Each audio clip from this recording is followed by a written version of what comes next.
और समाजवादी पार्टी का इतिहास रहा है कि हम लोगों ने हमेशा महिलाओं को आगे बढ़ाने के लिए काम किया है। हमारे नेता जिनकी विचारधारा पे हम लोग आगे बढ़ रहे हैं, डॉक्टर राम मनोहर लोहिया, उन्होंने हमेशा जेंडर जस्टिस और सोशल जस्टिस की बात की है। हम समाजवादी लोग जेंडर जस्टिस और सोशल जस्टिस के पक्ष में हैं और महिलाओं का आरक्षण 33% हो उसके भी पक्ष में हम लोग बोल रहे हैं। और ये लड़ाई हमारी निरंतर चल रही है और कहीं न कहीं आरक्षण हमारी पीढ़ी के आह्वान को और मजबूत कर रहा है। लेकिन जिस तरह की बातें हमें सुनने को मिल रही हैं, अब भारतीय जनता पार्टी नारी को नारा बनाने की कोशिश कर रही है। भारतीय जनता पार्टी इस आरक्षण को लेकर के भाजपा अपना नारी का नारा बनाना चाहती है और बदलने की कोशिश कर रही है। जिन्होंने नारी को अपने संगठन में नहीं रखा, उनके मान सम्मान के लिए कैसे रखेंगे?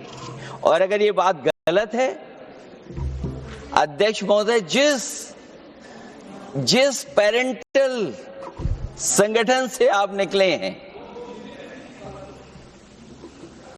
उसमें मान सम्मान के लिए संगठन में कितनी नारी हैं ये बता दें आप। और इनका, क्योंकि पिछले कई वर्षों से अध्यक्ष जी ये सरकार में है और मैं सुन रहा था माननीय मंत्री जी को मैं सुन रहा था, उन्होंने बहुत सारे योजनाएं, बहुत सारे कार्यक्रमों की जानकारी दी। लेकिन अगर हम दुनिया के आंकड़े देखें, जेंडर इक्वलिटी में हम कहां खड़े हैं? हम 146 में 127वीं जगह पर खड़े हैं। और अगर हम इनके खुद के सरकारों को देखें अगर, तो अध्यक्ष महोदय इनके 21 जगह सरकारें हैं। 21 जगह यूनियन टेरिटरी और स्टेट मिलाकर के और सहयोगी दलों के साथ मिलकर के 21 सरकारें इनकी हैं। भारतीय जनता पार्टी ये बताए कि उनके 21 स्टेट में जहां सरकारें उनके सहयोगी साथियों के साथ चल रही हैं, कितने मुख्यमंत्री इनके बने हुए हैं? कितनी महिला मुख्यमंत्री बनी हुई इनकी? जीरो। और जो दिल्ली की बनी हुई हैं, हालांकि वो हाफ चीफ मिनिस्टर हैं और वो भी महिला होने के नाते केवल हाफ चीफ मिनिस्टर हैं।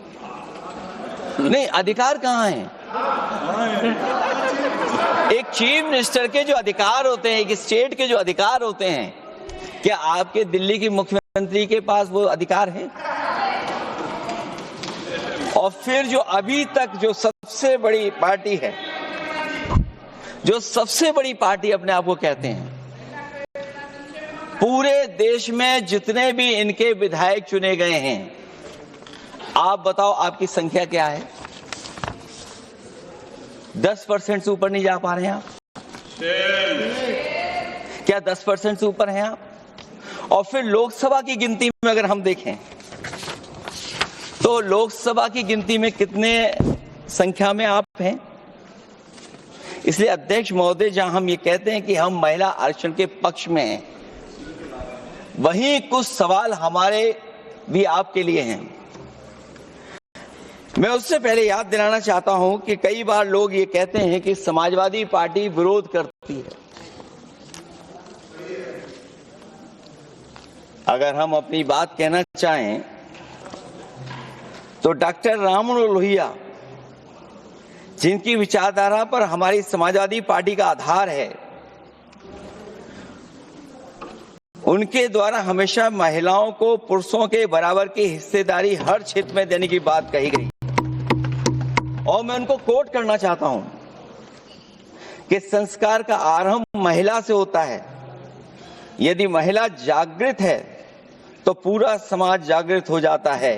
ये लोहिया ने हमारे जिस विचारधारा पे हम लोग चल रहे हैं वो हम आपको बताना चाहते हैं। जब तक महिलाएं राजनीति में नहीं आएंगी, सामाजिक क्रांति अधूरी रहेगी। लोहिया जी ने निरंतर महिलाओं की राजनीति में महत्वपूर्ण भूमिका पर बल दिया है और समाज में वास्तविक परिवर्तन उनके योगदान से ही आ पाएगा। इसलिए मैं याद दिलाना चाहता हूं अध्यक्ष महोदय, उत्तर प्रदेश में पंचायत में सबसे पहले आरक्षण महिलाओं के लिए लागू करने का काम समाजवादी पार्टी ने किया।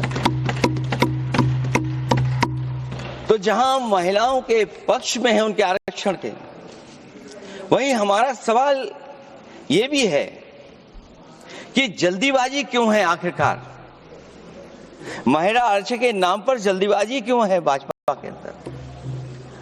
सच तो यह है कि भाजपा जनगणना को टालना चाहती है और जनगणना को टालने का मतलब है कि जाति जनगणना को टालना चाहते हैं।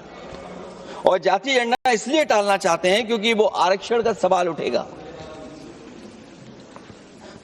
जो भाजपा उनके संगी साथी कभी भी देना नहीं चाहते हैं आरक्षण। भाजपा को ये भी अच्छी तरह याद है कि पीडीए में ए का मतलब आधी आबादी है, मतलब महिलाएं भी पूरी की पूरी उसमें गिनती में आती। एक बड़ा चुनावी सच ये भी है कि भाजपा की चुनावी घपलेबाजी अब पूरी तरह से भंडाफोड़ हो गई है। जो एसआईआर आप लेकर के आए थे अध्यक्ष महोदय, उत्तर प्रदेश में हम लोगों ने बड़े करीब से देखा एसआईआर। वो कहने को तो एसआईआर था, लेकिन सच्चाई में वो एनआरसी का रूप था। और एसआईआर के मामले में जिस तरीके से वोट काटने का काम शुरू हुआ, मैं बधाई देना चाहता हूं अपने पीडीए प्रहारी और संगठन के लोगों को जिन्होंने वोट बचा लिया। जब पहली गिनती में हम लोग बचाने में कामयाब हो गए तो अध्यक्ष महोदय भारतीय जनता पार्टी फॉर्म 7 को लेकर के आई और फॉर्म 7 उन्होंने ऐसे बांटना शुरू किया, उस घपले को भी हम लोगों ने पकड़ लिया। और जब उस घपले को पकड़ा तो पता लगा फॉर्म 7 बंद हो गया उत्तर प्रदेश में। फॉर्म 7 से कोई वोट काटा नहीं गया। अध्यक्ष महोदय, जो फॉर्म 7 काटने के लिए जिससे दस्तखत कराए थे भारतीय जनता पार्टी ने, उस व्यक्ति को दस्तखत करना भी नहीं आता है। अध्यक्ष महोदय, जो एसआईआर के बहाने फॉर्म 7 लेकर के आए थे, जो फॉर्म 7 दस्तखत करा करके वोट काटे जा रहे थे उत्तर प्रदेश में, जब पकड़ा गया, हम लोगों को जानकारी मिली, हम लोगों ने उसको प्रेस के सामने लेकर के आए और चुनाव आयोग को शिकायत की। फॉर्म 7 से वोट कटना रुक गया, लेकिन अभी भी उस पर कोई कार्रवाई नहीं की जिसने उसके नकली दस्तखत कराए थे। अध्यक्ष महोदय, इससे तो लगता है कि पूरा का पूरी व्यवस्था जुड़ी हुई है भारतीय जनता पार्टी से। और धीरे धीरे जो भारतीय जनता पार्टी की सरकार चली है, हेरा फेरी हम लोग पकड़ लिए, भाजपा की कलई खुल गई और उसके समर्थक और वोटरों का आकार पड़ने लगा। जब तब भाजपा निराशा के इस दौर में उभरने के लिए बिल लेकर के आ रही है। ये भारतीय जनता पार्टी का जो वोट कम हो रहा है, असली लक्ष्य अध्यक्ष महोदय वोट है, सत्ता में रहना है। इसलिए आरक्षण को लेकर के आए हैं। भाजपा की यही राजनीतिक चाल रहती है। जब पुराने लोग ये समझ जाते हैं कि भाजपा किसी की सगी नहीं है, तो हर बार भाजपा कुछ नए लोगों को अपने लुभाने जुमलों में फंसाती है। इस बार भाजपा महिलाओं को लेकर ये पुरानी चाल चल रही है, लेकिन सफल नहीं होगी, क्योंकि सबसे ज्यादा दुखी तो महिलाएं ही हैं। सही बात है। भाजपा की कमीशन खोरी और चंदा वसूली की वजह से जो महंगाई बढ़ी है, उससे उनकी रसोई सूनी हो गई है। रही सही कसर सिलेंडर की, बेतहाशा बढ़ती कीमतों ने पूरा कर दिया है। ये अध्यक्ष महोदय मैं इसलिए कह रहा था कि माननीय मंत्री सिलेंडर की याद दिला रहे थे। उन्होंने इज्जत घर को भी याद दिलाया, जिसको कभी प्रधानमंत्री जी ने कहा कि ये इज्जत घर होंगे। गांव गोद लिए गए, जाकर के सरकार देखे उन गांव को अनाथ अगर किसी ने छोड़ा है तो भारतीय जनता पार्टी ने छोड़ा है। हर महिला अपने बच्चों को पढ़ाना चाहती है, लेकिन भाजपा की शिक्षा विरोधी सोच तो सरकारी स्कूल तक बंद करवा दे रही है। महिलाओं का दर्द क्या होता है, ये मेरठ के दुकानदारों के परिवार की महिलाओं की आंखों में आए आंसू भी बयां कर रहे हैं, और नोएडा की मजदूर और मेड के गले बयान भी कर रहे हैं। क्योंकि जब हम बहस महिला आरक्षण पे कर रहे हैं तो हमें याद रखना चाहिए कि हमारे बिल्कुल बगल में 40,000 से ज्यादा लोग सड़कों पे मजदूर, महिलाएं सड़कों पर हैं, जहां से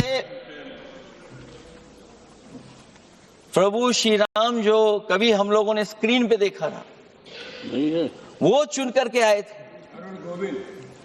वहां पर महिलाएं धरने पर बैठी हैं। आज भी था। और अगर ये धरने पर इसलिए बैठी हैं क्योंकि उनको न्याय नहीं मिल रहा है, भारतीय जनता पार्टी की सरकार की वजह से उनके घर उजड़ रहे हैं, महिलाएं रो रो करके न्याय मांग रही हैं, तो मैं कहना चाहता हूं अध्यक्ष महोदय सरकार से कि अगर ये बिल इतना ही सही है तो इसे मेरठ नोएडा की पारिवारिक और कामगार महिलाओं के बीच बैठकर घोषित किया जाए कि उनके लिए इसमें क्या क्या होने जा रहा है। हम महिला आरक्षण के साथ हैं, पर उस भाजपाई चालबाजी के खिलाफ हैं जो एक साजिश के तहत की जा रही है। भाजपाई और उनके संगी साथी देश की सबसे बड़ी आबादी के वर्ग मतलब पिछड़े वर्ग की महिलाओं के बारे में चुप्पी साधे बैठे हैं। ये बात अध्यक्ष जी समझ में नहीं आ रहा है, क्योंकि जब हम लोग प्रधानमंत्री जी को सुनते थे तो वो ये कहते थे कि हम पिछड़े वर्ग से आते हैं, हम आप जैसे